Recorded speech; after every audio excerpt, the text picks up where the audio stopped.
Bienvenue sur Bulle de Bonheur, le podcast pour prendre le temps d'être heureux. Je suis Raphaël Defoucault, chercheuse inconditionnelle de Bulle de Bonheur. Ce podcast est propulsé par 2 minutes de bonheur et publié tous les jeudis. Aujourd'hui, au cours de notre épisode 214, découvrons comment booster un amour de soi profond et transformateur pour libérer le potentiel extraordinaire qui sommeille en vous. Préparez-vous à être inspiré, motivé et transformé.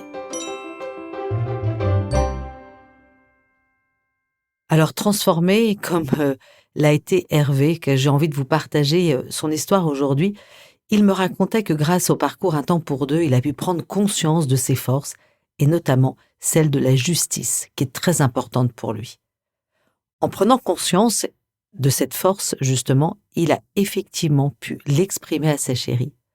Elle a ainsi mieux compris pourquoi il réagissait avec tant d'agacement dès qu'elle était en retard ou qu'elle laissait traîner une tasse sur la table basse. Il avait effectivement, Hervé, à chaque fois l'impression d'injustice par rapport au mal qu'il se donnait pour avoir une maison bien rangée ou pour bien organiser leur quotidien. Oh là là, mais qu'est-ce que ça me chicote! Je me sens tellement nulle. Depuis un certain temps, les enfants ont l'air bien décidés à me faire tourner en bourrique. Je suis obligée de les rappeler à l'ordre en permanence. Je n'ai jamais le temps ou l'énergie de rien.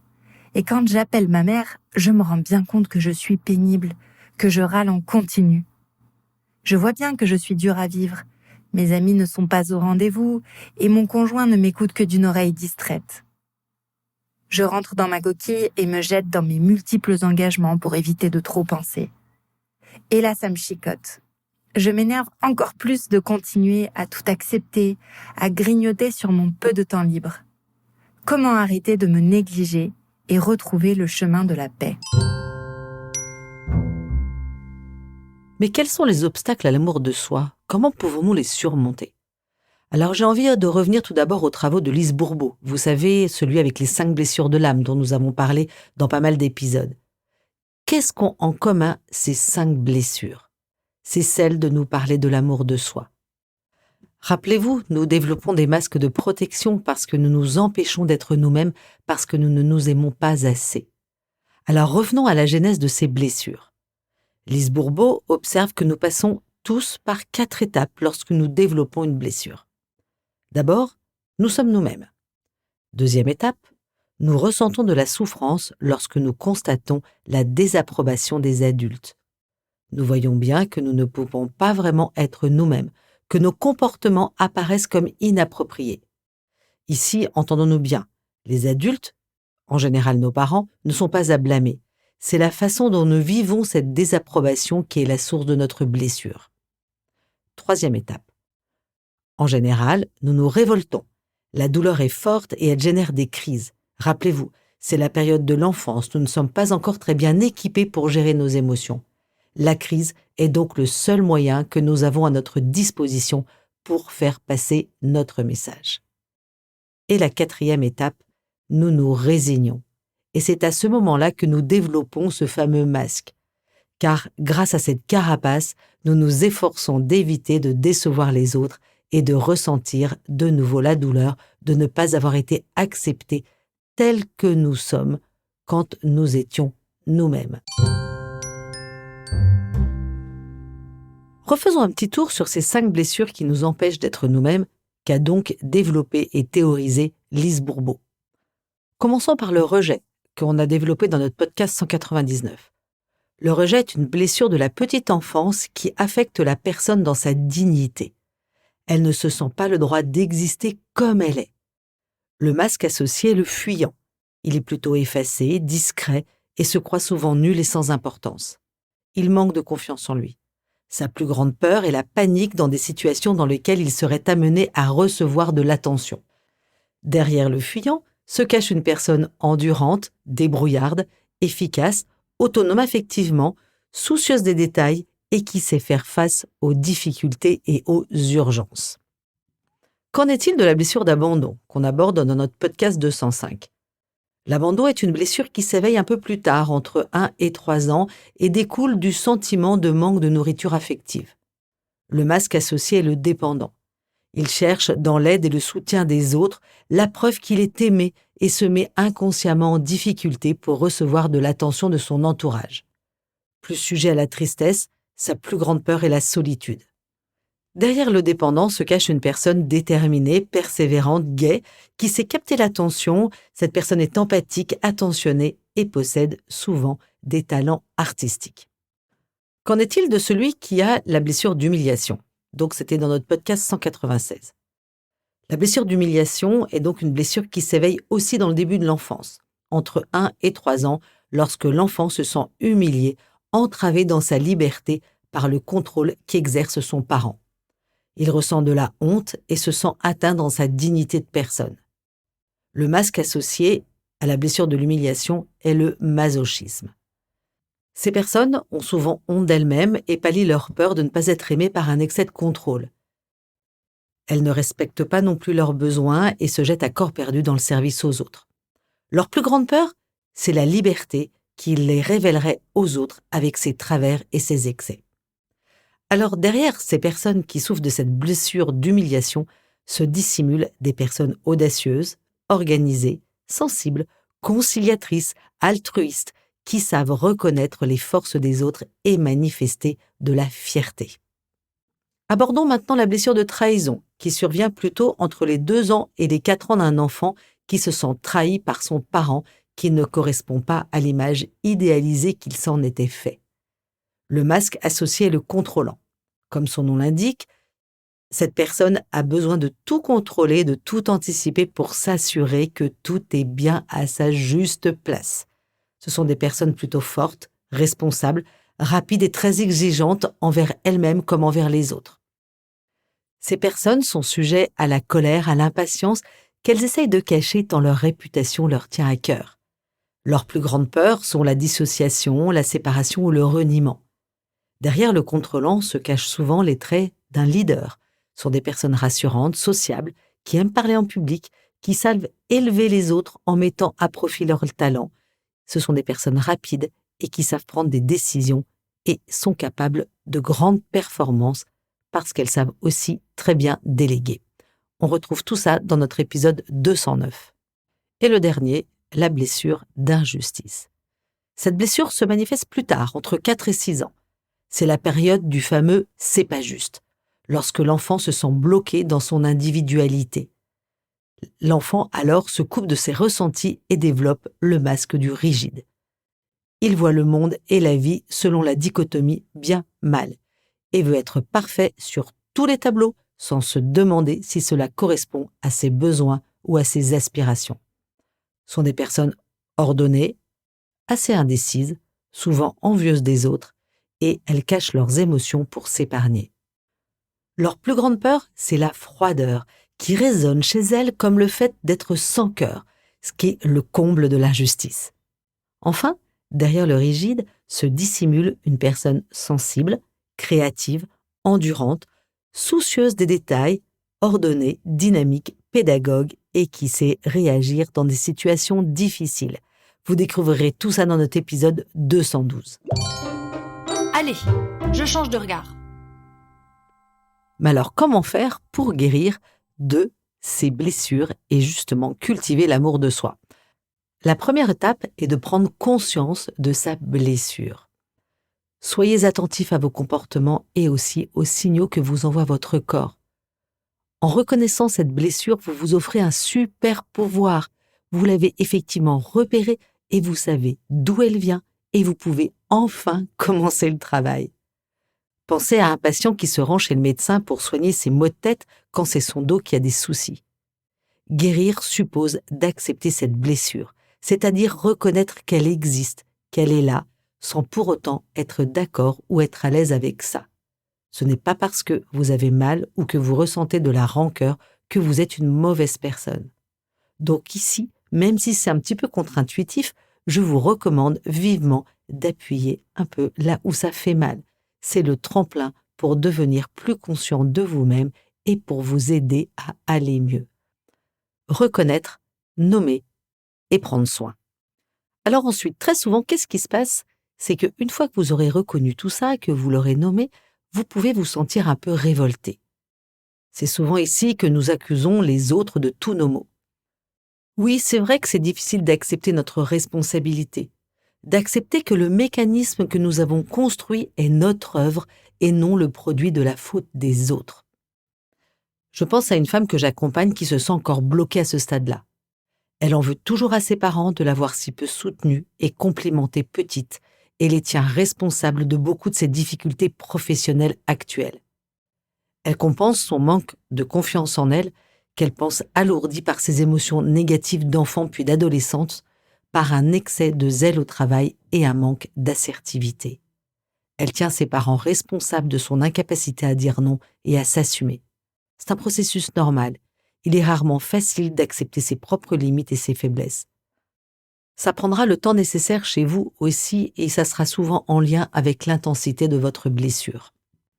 Et la troisième étape, c'est celle où nous nous donnons le droit d'avoir souffert et d'en avoir voulu à nos parents. À cette étape, il peut arriver que vous ayez du mal à accepter votre propre souffrance. C'est là que revient cette petite voix qui vous dit « Hey, même pas mal et surtout, sois fort ». Faites la terre, c'est l'orgueil qui parle et à ce moment précis, vous n'en avez pas besoin. Au contraire, vous avez besoin d'être votre meilleur ami, d'être vrai avec vous-même et de faire preuve d'autocompassion. Rappelez-vous notre épisode 39, je pratique l'autocompassion. L'autocompassion, telle qu'exposée notamment par le psychiatre Christophe André, est le choix délibéré de s'aimer tel que nous sommes, avec nos hauts, nos bas, nos difficultés, nos échecs, nos joies, nos souffrances. C'est aussi savoir se pardonner. Se pardonner de ne pas avoir eu la bonne réaction quand votre boss est en train de vous envoyer une pique. Vous pardonnez quand vous êtes allé envoyer balader votre enfant. Vous pardonnez d'avoir fait de la peine ou du mal aux autres. C'est aussi savoir se dire « Ah là, dans ce coup-là, j'ai vraiment pas été au top ». Et bien évidemment, arrêter de ruminer et de faire tourner ce petit hamster dans la tête, finalement qui ne fait que creuser le trou dans lequel on est déjà. Oui, c'est un exercice difficile. D'ailleurs, les études confirment qu'il est plus facile d'avoir de la compassion pour les autres que pour soi-même. Nous portons tous un biais fort d'autocritique, induit ou non. Nous pensons même souvent que c'est la source de notre dépassement et que nous pouvons même mépriser un peu ceux qui, au contraire, acceptent leurs limites et qui ne se poussent pas assez. Pourtant, être votre meilleur ami est une grande force qui vous rendra plus autonome et résilient, qui vous reliera aux autres et nourrira votre bien-être durable. Quatrième piste sur le chemin de la guérison, vous pouvez redécouvrir la force du pardon. Pardonner, c'est pas facile. C'est quelque chose qui prend souvent du temps et ce temps est nécessaire car il est fécond. Le pardon suppose une attitude d'ouverture à sa blessure. Pardonner passe par le fait d'avoir bien regardé de près où nous avons été touchés plutôt que d'arracher l'écharde rapidement pour oublier. Pardonner est un cheminement libre et résolument volontaire. Il ne peut être imposé par une obligation morale. Il existe s'il vient véritablement de nous. Un pardon a aussi besoin d'être sincère, sans jugement ou évaluation. Tout part d'une description neutre des faits. La sincérité implique aussi de ne pas chercher à dégager sa responsabilité et d'éviter de se justifier. Il exige que nous nous mettions dans une posture d'empathie par rapport aux autres comme par rapport à nous-mêmes, où nous acceptons que les ressentis de l'autre ou les nôtres puissent être très différents. Rappelez-vous l'enseignement de Lise Bourbeau, ce ne sont pas les circonstances qui ont généré la blessure de l'âme, c'est la façon dont elles nous ont atteints. Ce sont nos ressentis qui comptent. Enfin, pardonner ou demander pardon implique aussi de prendre des actions concrètes pour changer les choses et parfois explorer de nouvelles voies dans la relation. Je vous recommande d'écouter notre épisode 15 « Je pardonne » pour guérir vos blessures de l'âme. La dernière étape, et pas des moindres, est celle où vous redevenez vous-même. Vous cessez de croire que vous avez besoin des masques pour vous protéger. Vous acceptez que votre vie sera comme celle des autres, faite d'expériences plus ou moins agréables et toute pleine d'enseignements pour vous-même. S'aimer, c'est vous donner le droit d'être tel que vous êtes et de vous aimer comme ça, même si vous êtes imparfait, que vous avez des défauts, que vous faites des erreurs ou que vous blessez les autres. S'aimer ne peut se faire sans acceptation de soi-même, en accueillant ses hontes et en admettant une bonne fois pour toutes que vous êtes aussi imparfait que les autres. Rappelez-vous les formidables enseignements de Brené Brown dans notre épisode 141 « Je ne peux pas plaire à tout le monde ».